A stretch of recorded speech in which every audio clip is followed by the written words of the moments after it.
Adam Matic here with me. Ruud van Nistelrooy said that he wanted passion tonight. Do you think that they delivered that? I think in the end it was a slow start. I don't think anyone was getting carried away by the football that we played. It was very similar to what happened with Ten Hag, I thought, but we reacted to some really good goals and it sort of gave us that boost going into the rest of the game. I think we scored at the exact right times and I feel like them goals actually just give us that confidence to start playing a bit more football. Not convinced we did Barnsley in the same way. I don't think there was much difference between Ten Hag and Ruud, but we just seen a little bit more togetherness, I thought, more than anything there tonight, which was important. Is that the main thing with this, to not get too carried away? Because this is still a Leicester team that are not great. 2 goals were conceded as well. Not great and not playing that not great side. They had a lot of players on the bench, no Vardy at all in the squad tonight. It is one of them confidence booster, but just use it as a little bit of momentum going into a tougher game against Chelsea. If Chelsea came up against us tonight, they probably would have beat us. We have to be honest. It is going to be a completely different atmosphere. It's going to be a different vibe. The pressure is going to be a lot more. And these players need to start showing that consistency and confidence right now. You've got Casemiro and Bruno Fernandes there. Our midfield's been weak this season. Good to see them actually having decent games tonight. But again, it's like Angelina, you said it, it's the opposition is not fantastic. So let's take the positives and let's try and use them and build on that. Was there any frustration from you when you're looking at a Bruno Fernandes or a Casemiro to think, why haven't you been doing this all season? Is this a case of you really did not want to play for Erik Ten Hag?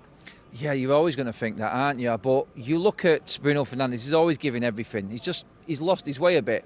And I think he just needed something to happen for him. A deflected free kick, you never know. They always say you hope one goes in off your backside or something like that, and it gives you that trigger for the rest of the season. But Casemiro's been playing well. Like we've seen, he's now starting to hit the goals. The goal against West Ham, important goals. And I feel like tonight, he's just put himself right in the frame for when Amorim does come in. Like, you know what, you can think of your man Agate there as his obvious go-to, which we'd expect. But Casemiro's put his name in there now. Maybe you look at that and go, maybe you knew something was coming. Casemiro started to play football again, and we all know the complaints that he had that came out in the news about him feeling isolated in the system that Ten Hag was playing. So, you know what, certain things happening, Ahmad getting more game time. Ruud gave Joshua Zirkzee a chance. I thought he was poor tonight. I don't know where he's going to get his chances under Amorim, but use these little moments. But I do feel like some of them, to answer the question, is that they have actually turned a new page themselves and found something else without Ten Hag being there. A bit of freedom, maybe. If you were Erik Ten Hag watching that, what would you be thinking? I knew you was going to ask that question because that Garnacho goal was a mile offside and he'd be sat there at home, maybe going, I didn't get that look. I didn't get that look as the Man United manager. But I said before, he's seen this same team play exactly the same way against Barnsley.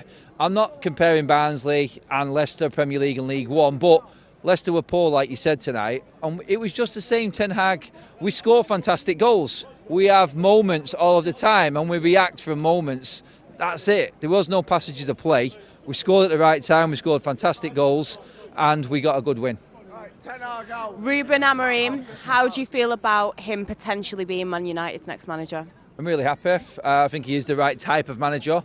Someone who's young, someone who has got a different approach, a different style, intensity.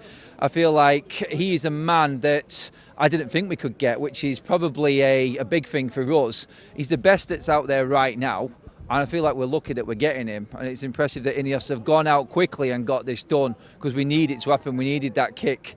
I'm hearing that he's not going to be ready for a few games yet. It's looking like after the international break, yeah. Yeah, so be it. I mean, we wasn't expecting it to happen anyway. So Ruud gets a few games. So let's see what he can do in a few games. We know we've got that new manager bounce to come then after the international break.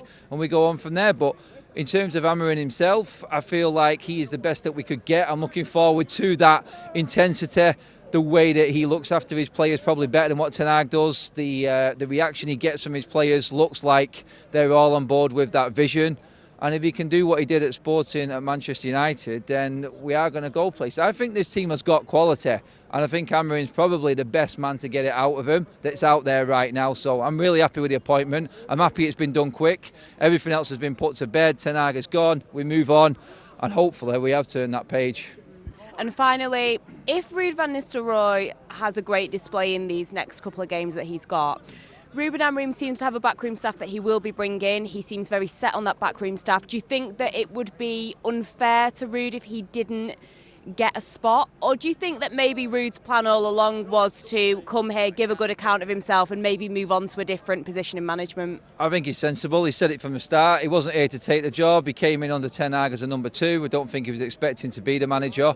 And he will move on. Take the sentimental side out of this now. If Amorim wants his own staff, let him have his own staff. You've got to commit to him. You've got to give him everything. If he doesn't want Ruud, he doesn't want Ruud. Ruud will go his own way. If he wants him, then he will help him in, I don't know, maybe he'll help him in the culture of Man United, the experience of being here, a bit of know-how, a bit of history. Amorim knows what he's doing. He studies the Premier League. He's already said it. He's already well aware of what he's stepping into, I feel. And if he needs his team, I'll be gutted to see Ruud go, but it's Amorim's team and it's Amorim's time now. On AM, on DAB, via the talkSPORT app and on your smart speaker. talkSPORT.